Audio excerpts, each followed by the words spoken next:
Hello and welcome to a very special episode of the Evolution of Medicine podcast. We are super grateful to have here today someone who's been on the show a number of times. You may know her as an expert in technology and the sort of cross-section of technology and functional medicine. But Dr. Molly Maloof has many arrows to her quiver, and we're going to be talking about some of those here today. It is the year of connection. And great to have you here. So, first and foremost, I'm excited, Molly, because, you've, for those people who are in the know and live in and around this area and know what you've been up to in Silicon Valley, you've been sort of like a central figure in that sort of connection between functional medicine and technology. But now you're stepping up onto news channels and so forth with, talking about your new book, The Spark Factor, which I'm excited to dive into. This is the year of connection here at the Evolution of Medicine, and so I'd love to just get your thoughts on how connection applies to what you're talking about in your book. Yeah, so I have an entire segment of the book that's multiple chapters on the power of connection and health, but also pepper throughout the book is a lot of technology that helps you connect to your own personal health. The book's largely on biohacking energy, and there's really 4 pillars of health discussed in the book. There's movement, metabolism, mastering stress, and maintaining connection. So I really try to teach people about how to get their spark back, because a lot of people are feeling like their spark was dimmed by all of the stress in the last few years. And I really wanted to give a book that would be a really strong overview of how to have better energy for better health. Yeah, that's so cool. Okay. Well, we'll get into some of the tech stuff down the road, because I know you've always got your finger on the pulse of, what's going on and what's new and exciting and maybe ways to measure that. But I'd love to just, start with the sort of baseline thesis, because, over the years, the evolution of medicine, we've had Bob Navio talking about the cell danger response. Oh, I love him. That kind of topics. But, how are you making that information? What kind of information are you bringing to the public that you think hasn't been brought before, and in what way? Yeah, I mean, when you go to the doctor and they say, well, you're just stressed, or you should eat right and exercise more. We know that. Everybody knows that they should do these things, right? But one of the biggest problems is people are like, well, how do I do it? How do I incorporate this in my life? How should I eat differently? What should I do for my body and my life? Well, how do I get started on an exercise regimen? What do you mean by stress? Like, where does my stress come from? Which sources of stress? There's so many different stressors. So I try to really break down each of these really important topics into like an understandable framework, so that you can actually have a guidepost, like a way to take your body forward through a biohacking manual. So biohacking is actually intentionally manipulating your body to optimize your health. So the question is how do you want to optimize your health? What do you need to do to optimize to get healthier? So some people may find that stress is their biggest problem. Maybe they exercise, maybe they eat well, but stress is their biggest issue. So that chapter would really appeal to them. Some other people, maybe they exercise and eat right, but they're totally disconnected. The chapters on connection will really, really help them. And then for all the women out there who are like, well, biohacking seems like a man's sport. What about me? I have multiple chapters just dedicated to female hormones and understanding the female biohacking journey. So that's really what I'm trying to do, to teach people about how to optimize their health. Yeah, it's interesting because it feels like, seeing a functional medicine provider can be a pathway to starting to biohack, right? Because now there are numbers that you can see and that you can see if you could improve. So have you found that in your practice as you engage, a woman into like understanding some new numbers, they're now like activated to go on and improve them themselves? Absolutely. I mean, I think one of the reasons why my practice has actually worked for people is because it's been so designed around, doing testing and doing labs and actually running the numbers on your body to find out what's going on inside you. So I do talk about labs in the book. I talk about wearable technologies like Oura Ring and my CGM I'm wearing, and the importance of knowing your blood sugar, your sleep, your movement, and your stress levels. Because to me, like, if you can check those on a day-to-day basis, you're really far along in optimizing your health, because those are the biggest drivers of disease. But I also talk all about gut testing and micronutrient testing and hormone testing and the importance of these markers for really taking a deeper dive into what's going on and under the hood. Great. Well, one of the things I've really appreciated in the last couple of years is following you on Instagram and seeing you like taking up the mantle of talking about disconnection, loneliness, sexual connection, like, you know, some topics that have been a little bit taboo even in functional medicine. Sure. So do you want to just share a little bit about why that's a pillar and what drew you to talking about that? Oh my gosh, totally. So when I discovered that, I mean, the pandemic taught us a lot, right? We all just went through this major experiment where we had an isolation of our lives, right? We were all isolated, and some of us had more interaction than others. But generally speaking, you know, when you put animals in isolation studies, that those are typically designed to induce mental illness. So it's kind of funny to me that we didn't realize the same thing would happen to us when millions of people were isolated and alone during a pandemic. So it's really not surprising that there's so much mental illness emerging because people need social connection to thrive. Fundamentally, it's just as important as water or food or air to live. So when I discovered that loneliness was a primitive pain signal, similar to hunger and thirst, designed to drive people closer to their tribe, and that loneliness, if left unattended to, is worse for your health than smoking 15 cigarettes a day, than being sedentary and being obese. I was like, oh, hold on a second. Why are we ignoring this? Like, why are we ignoring this massive elephant in the room? Like, this is clearly a problem. We have to pay attention to this. This is important. And so I started studying social connection because I was like, I want to understand why this works. Like, why does this help people? Why do we need to be connected? And I discovered that basically social connection is the greatest factor that we know in longevity and happiness. And so it's pretty much like the frontier of medicine in a lot of ways, because it's not even paid attention to. It's like a vital sign, you know, like anything else that doctors are looking at, they should be asking every single patient at every single appointment. And yet I actually think a lot of the reason why people go to the doctor is because they're lonely, is because they're disconnected, because they're scared, because they're alone, and because they actually, like, if you actually look at the ERs, they tend to be particularly heavily flooded during the Christmas time when people are the most alone and they have no one to turn to. So we have to start taking this seriously. This is going to require a massive public health campaign. And I really love what you guys are doing at Evolution of Medicine, really trying to put a stake in the ground around connection and the importance of connection for improving health. Absolutely. Yeah. I mean, I totally get it. I, you know, see the same thing that you do, and I'm engaged every day in trying to deliver a standard of care that involves reconnection, right? Reconnection to yourself, to your best practices, to your own health practices, but to each other and to other people who have, you know, conditions the same. So I'm really glad that you, you know, you share that.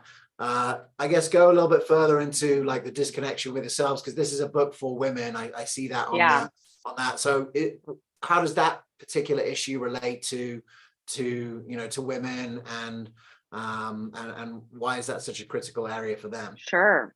I mean, a lot of women still don't even track their periods, to be honest with you. They have no idea what's going on inside their bodies, and they're flying blind. And, you know, women were the original biohackers. Like, we have to biohack our fertility, our menstrual periods, our pregnancies, our postpartum, and our menopausal ages, right? And perimenopause. Like, there's so much biohacking that you have to do as a woman to really optimize your health.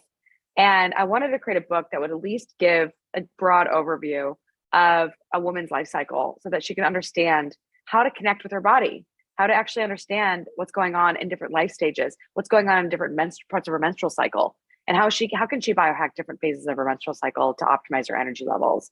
So, you know, I used to just like work out however I wanted throughout the month. And now I really respect my hormones.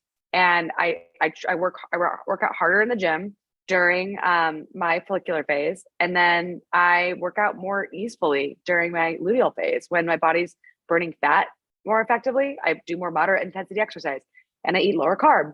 And then during the beginning of my menstrual cycle, when my body's burning carbs more effectively during the follicular phase, I do higher intensity exercise.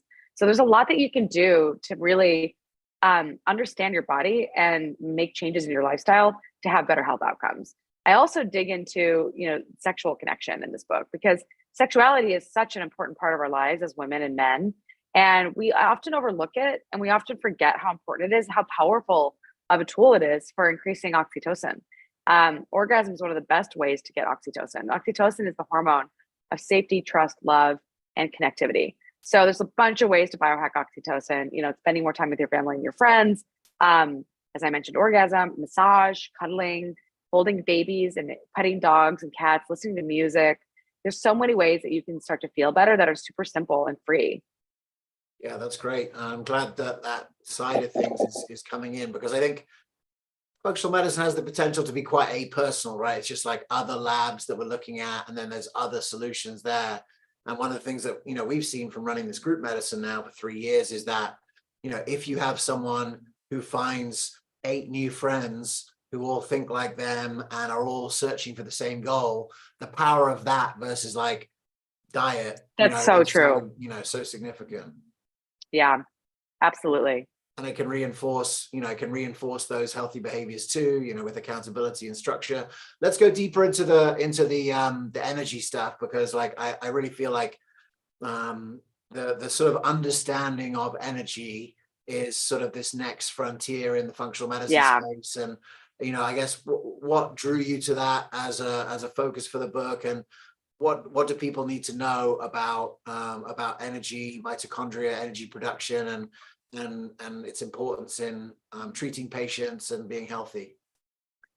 In terms of mitochondria, they really are the seat of life and our death. So basically, when we get born, when the sperm meets the egg, there's a zinc spark that activates the cellular division and really starts powering life. It's essentially like, it's like this weird chain reaction that just begins when the sperm meets the egg, and the sperm's mitochondria get thrown away, and the female mitochondria, they start turning on and they start powering the cell division. So this is why energy is so fundamental, because if you don't have functioning mitochondria, you do not get cell division. So basically, without energy, you don't transcribe any of these genes. Like the genes are just the plans. Mitochondria are the epigenetic regulators of gene expression. So not only are they producing energy, they're deciding where the energy goes and what it's going to be used for. And so your mitochondria are always trying to decide: am I here for biosynthesis? Am I here for producing, sex hormones, stress hormones, neurotransmitters? Or am I here to help protect you and keep you alive? Right. So a lot of what people don't understand about mitochondria is that they're also signaling organelles. They take this information in from the outside world, and they're always deciding, okay, well, do I need to mount an immune response? So they activate the immune response. They activate inflammasomes. They actually play a role in inflammation. They play a role in the production of reactive oxygen species, which are meant to be sort of like cellular smoke signals to send signals throughout the cell. But when those go awry, that can cause damage. And if damage happens bad enough inside the mitochondria, they'll blow up and release mitochondrial DNA, which is a marker of mitochondrial dysfunction. So very important cells, if things get really bad in a cell, then they can cause apoptosis, which is called cellular suicide. And, if you do things like what are called toggling mitohormetic stressors, let's break that down a little bit. That means switching back and forth between mitochondrial stressors that can make you stronger, things like fasting and feasting, carbohydrate metabolism, fat metabolism, exercise and recovery, light and dark cycles, sleep and wake cycles, hot and cold cycles, sauna and cold plunge, high pressure, low pressure cycles, HBOT and normal pressure. All of these switches create the conditions where your body can actually become stronger with stress. But keep in mind that you have to have a good baseline before you start doing a lot of these biohacks all at once. Because if you do too many biohacks at the same time, you can cause problems on a cellular level. You can actually cause hormone dysfunction, which is why I try to teach women, be more careful with your hormones. You cannot biohack the same as men. You have to be more gentle with your body. Oftentimes women try to do too many things at the same time, and they end up breaking their metabolisms and causing hormone dysfunction. So that's one of the things we're trying to avoid by teaching people about really monitoring your stress and really focusing on different facets of optimizing your health, not just trying to do everything all at once. Yeah. Is the mechanism that you just discussed there one of the reasons why the metabolically unhealthy did worse with COVID? Yes.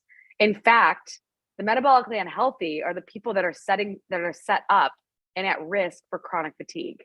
So if you don't have a good metabolic baseline, your energy production is going to be, not super great. And if that's the case, and you get hit with a major metabolic stressor like an infection, keep in mind, infections hide inside the cell and hijack your metabolic machinery to make themselves. So when you get sick with a virus or Lyme's disease or an intracellular infection, you're actually further cutting the power. So if you're already running on low power and the power gets cut, we're going to have a broken immune system. We're going to have an immune system that can't be activated properly to fight off from that infection, which sets you up for further inflammation, sets you up for mitochondrial dysfunction, which is really what chronic COVID is all about. It's a chronic inflammatory condition combined with a broken mitochondria. That makes a lot of sense. Well, awesome. Well, look, I do want to sort of switch gears a little bit, and it's really an extension of what you were talking about a minute ago. In the book and in your work generally, you do encourage the use of gathering information about the body, all the time, right? So you mentioned you have your Oura Ring and your continuous glucose monitor. I guess for the doctors out there and the practitioners who are trying to build exceptional practices, and also for the people out there who are trying to be healthy, it seems like a lot more of this is a lot easier to do than it once was. Like you had to be pretty committed to. So, when you're working with people and in the book, how do you recommend for people to get the most out of this for the least effort? Sure. I mean, first and foremost, your phone has a lot that it can do for free. So your phone can measure your steps. And if you're pretty sedentary, the first thing you should be focusing on is getting more movement in throughout the day. Secondly, there's a lot of free fasting apps out there. And I'm not necessarily recommending fasting for everybody. To me, fasting is really good for people who are metabolically unhealthy, for people who are metabolically flexible, who basically, if you read the book, there's a whole sequence of learning how to fast, but it's one of the better ways to learn to flip the metabolic switch, especially after a period of ketosis and getting fat adapted. So fasting is free. Fasting is very cheap and very free. Again, you're going to want to focus on going into ketosis and eating whole foods and not snacking as much before you start with fasting, and not being super stressed out. It's definitely not for people who have eating disorders or who exercise excessively, because exercise and fasting do a lot of the same things. But it's really good for people who are sedentary and for people who don't want to do much and just want to, and maybe don't move their bodies very much, and are willing to do things like maybe eat less often. But again, you have to be the right person for the tool. And I really outline like who's best suited for fasting in the book. It's definitely not for everybody. Women with menopause and perimenopause can be great candidates because their estrogen levels have declined, but I wouldn't necessarily recommend it for a healthy, young, fertile female who has a normal metabolism. She probably doesn't need to do as much fasting. What are the sort of, if you had to like stack in order, what information is the most, broadly relevant for someone to get in real time from their body? Where would you put like glucose, HRV, like where would you stack all those kind of information as far as what the most important one is and go from there? Yeah. I mean, well, first and foremost, like the number one thing is how do you look and feel, right? So like if you wake up every day, your skin is gray and sallow and you look and feel terrible, you probably have low energy, right? Like that's you don't need any bells and whistles to know that. If you're not feeling good every day, if you're not waking up in the morning having energy when you get out of bed, then you may have lower energy output, right? Let's get real. But I personally think that putting a glucose monitor on and an Oura Ring, yeah, they're a little bit more expensive, but man, they're going to be so normalized in the next 5 years. I'm just, early to this game. I've been using these since 2014, like I guess the CGM since 2014, and Oura Ring maybe a couple of years later after that. But I've been using wearables like this for a long time. And I want to know, like, how much is a patient sleeping? Because if you're not sleeping properly, you're really never going to be healthy. Like you can't be fully healthy without proper sleep. And then HRV is usually a good indicator of your sleep and also of your stress levels and your stress management. So I'm really obsessed with optimizing HRV right now. It's one of my main goals for this year is HRV optimization. But for CGM and glucose, everybody should put one of these on at least once a year if you can, just to get an idea of like, what's your blood sugar look like? What does your fasting blood sugar look like? What does it look like when you wake up in the morning? And then what happens after you eat meals? So important for people not to ignore this biomarker. You can also obviously go get hemoglobin A1C, fasting glucose from your doctor, but I like CGM because it gives you so much more data and it's a better reflection of what's going on in your life.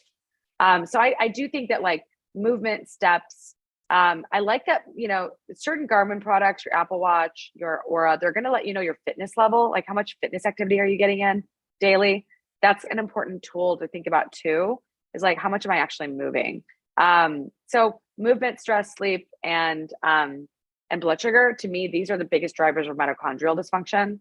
And then getting your labs done, like your micronutrients, your microbiome.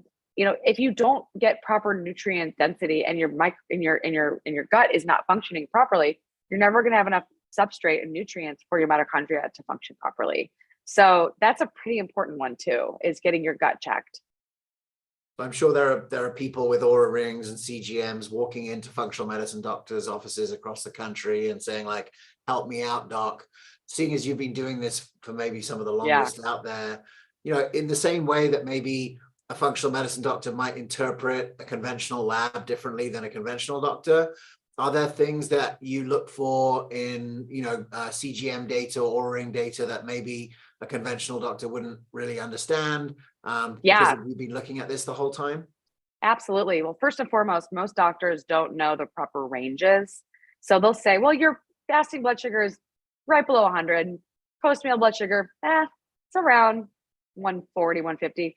You're like maybe on the line of prediabetes. I would say you're pre-diabetic. You're probably insulin resistant. You don't even know it. And or you're very stressed. Stress alone can cause blood sugar dysregulation. So I have a lot of different ranges that I recommend for people to look at for their blood sugar. And it's all in the book, really. And not only do I have these special ranges, but I also have recommendations for what to do for all of these different markers. So also, a lot of doctors wouldn't look at the glycemic variability, but I can tell you that on days when I'm very stressed out, my glycemic variability is all over the place. On days when I'm calm and relaxed and I exercise and I meditate, my glycemic variability is very different. So you can do a lot with the CGM. It can tell you so much about your world.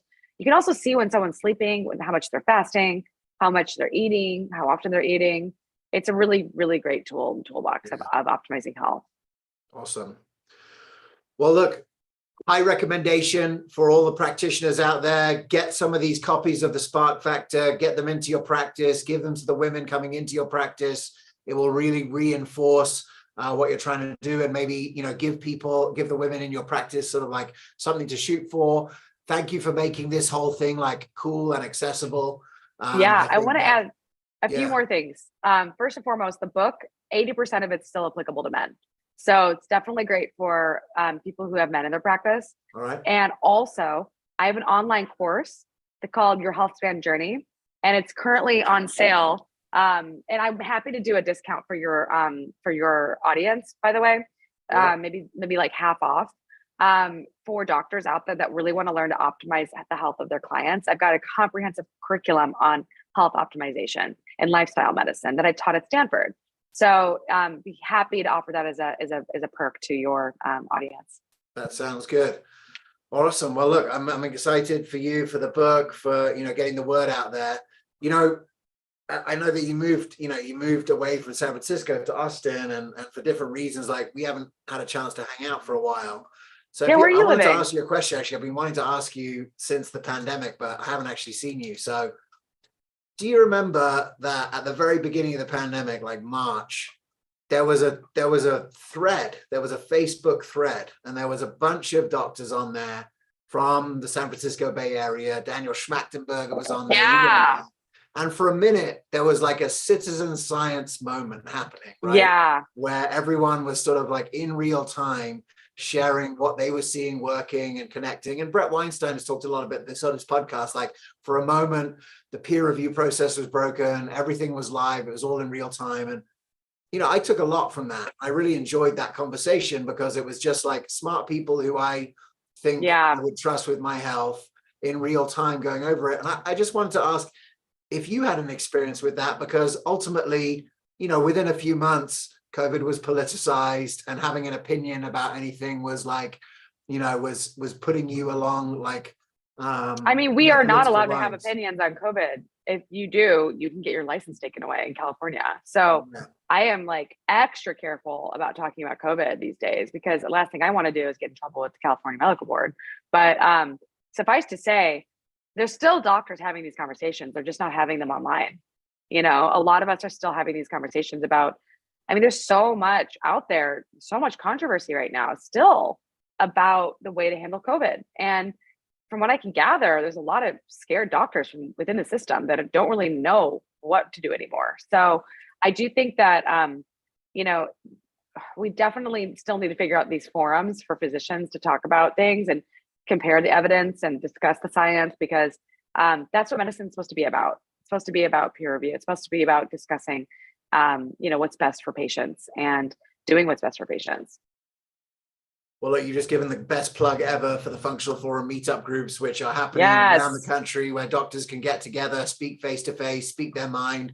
And I hope that that infrastructure can be part of the renaissance of medicine, maybe a little bit of death and rebirth, which is probably healthy given, where we're heading.